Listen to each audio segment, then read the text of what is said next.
अस्सलाम वालेकुम। कैसे हैं आप सब लोग? ठीक हैं? मुझे उम्मीद है आप सब ठीक होंगे।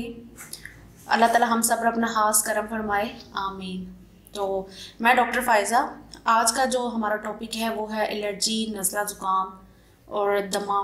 क्योंकि ये मौसम चेंज हो रहा है और मौसमी चेंजिंग की वजह से बहुत ज़्यादा लोग बीमार हो रहे हैं नज़ला ज़ुकाम की वजह से। और लोग बहुत ज़्यादा परेशान भी होते हैं क्योंकि जब नज़ला ज़ुकाम हो जाता है तो बंदा बहुत ज़्यादा वो बोझल हो जाता है, सर में दर्द होता है, नज़ला होता है, बहता रहता है, कभी और कभी नहीं भी बहता, सर में दर्द होता है, उसके साथ साथ फीवर भी हो जाता है। और फिर जो हमारी रूटीन की लाइफ है वो बहुत ज़्यादा डिस्टर्ब हो जाती है।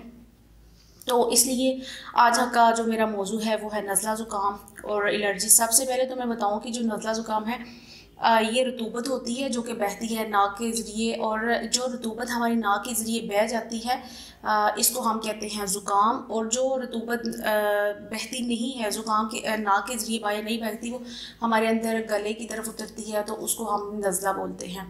तो नज़ला ज़ुकाम की बहुत सारी रीज़न्स होती हैं, जैसे कि मौसमी चेंजिंग की वजह से होती है, और बहुत ज़्यादा हम बहुत टाइम ठंडा पानी पी लेते हैं उससे हो जाती है, या हम सर्दी में जाते हैं बाहर, बारिश हो जाती है उसकी वजह से हो जाती है। बादी और ठंडी चीज़ें जैसे कि केला वगैरह या माल्टे बहुत ज़्यादा जब हम इस्तेमाल करते हैं तब हो जाता है नज़ला ज़ुकाम। इसके अलावा जब हम बहुत ज़्यादा गर्म चीज़ें खा लेते हैं, हम बहुत ज़्यादा चॉकलेट्स का, ये गर्म चीज़ों को बहुत ज़्यादा इस्तेमाल करते हैं। आपने देखा होगा हम गर्मी में भी अक्सर जब धूप में जाते हैं तो उस टाइम हमें बहुत ज़्यादा, जब वापस आते हैं तो सर में दर्द और ज़ुकाम की कंडीशन ऐसी हो जाती है। तो ये भी रीज़न्स होते हैं। यानी कि हम कह सकते हैं कि ये सर्दी की वजह से भी नज़ला ज़ुकाम, ये एलर्जी हो सकती है, और गर्मी की वजह से भी हो सकती है। इसके अलावा डस्ट एलर्जी, कुछ लोगों को डस्ट से एलर्जी होती है, उससे भी नज़ला ज़ुकाम हो जाता है।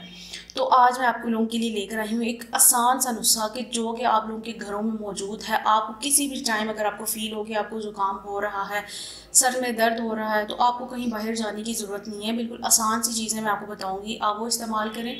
एक कहवा है, आप उसको इस्तेमाल करें, इंशाल्लाह बिल्कुल आपकी जो एलर्जी है ठीक हो जाए। कोशिश करें कि आप जो है नज़ला ज़ुकाम को ठीक करने के लिए, फ़िलहाल अगर आपको है तो उसके लिए आप कोशिश करें तो घरेलू चीज़ इस्तेमाल करें। ऐसा नहीं कि अगर आपको हुआ तो फ़ौरन डॉक्टर के पास जाएँ, एंटीबायोटिक लें, इससे थोड़ा अवॉइड किया करें। कोशिश करें कि घरेलू चीज़ें इस्तेमाल करें।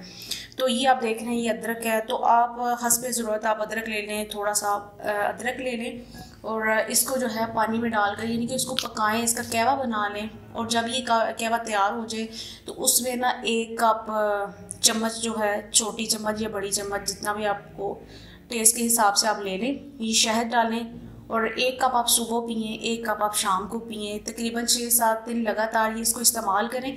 इसी से आपका नज़ला ज़ुकाम जो है वो बिल्कुल ठीक हो जाएगा। और मैं आपसे फिर यही कहूँगी कि नज़ला ज़ुकाम या जो इस तरह की एलर्जी है, छींकें बहुत ज़्यादा आती हैं, इन चीज़ों की आप घरेलू चीज़ें इस्तेमाल करें। बहुत ज़्यादा मेडिसिन की तरफ ना जाएं, क्योंकि जब आप बहुत ज़्यादा मेडिसिन इस्तेमाल करेंगे तो वो आपकी बॉडी को एक आदत हो जाएगी। जब तक आप वो दोबारा वो मेडिसिन नहीं लेंगे तो आपका नज़ला ज़ुकाम जो है वो ठीक नहीं होगा। इसलिए आप घरेलू चीज़ों पर ज़्यादा फोकस किया करें। तो इसके अलावा अगर आप लोगों को नज़ला ज़ुकाम है, एलर्जी है, दमा है, छींकें बहुत ज़्यादा आती हैं, इसके अलावा भी अगर आपको कोई मसला है तो आप मुझसे पूछ सकते हैं, मुझसे रब्ता कर सकते हैं। मेरे नंबर्स आ रहे हैं स्क्रीन पे, आप मुझसे कॉल कर सकते हैं। मुझसे मशवरा करना हो तो आप कर सकते हैं। तो अगर आपको ये मेरी वीडियो पसंद आई है तो आप इसको लाइक और शेयर ज़रूर करें। मैं आप लोगों की बहुत शुक्रगुजार हूँ क्योंकि आप मेरी सारी वीडियोस देखते भी हैं, उनको लाइक भी करते हैं और उनको शेयर भी करते हैं। तो जो लोग नए हैं मेरे चैनल पे, वो भी मेरे चैनल को सब्सक्राइब करें और साथ ही साथ बेल आइकन को भी प्रेस करें ताकि मेरी हर आने वाली वीडियो आप तक पहुँचती रहे। आप लोगों का बहुत शुक्रिया। अल्लाह हाफिज़।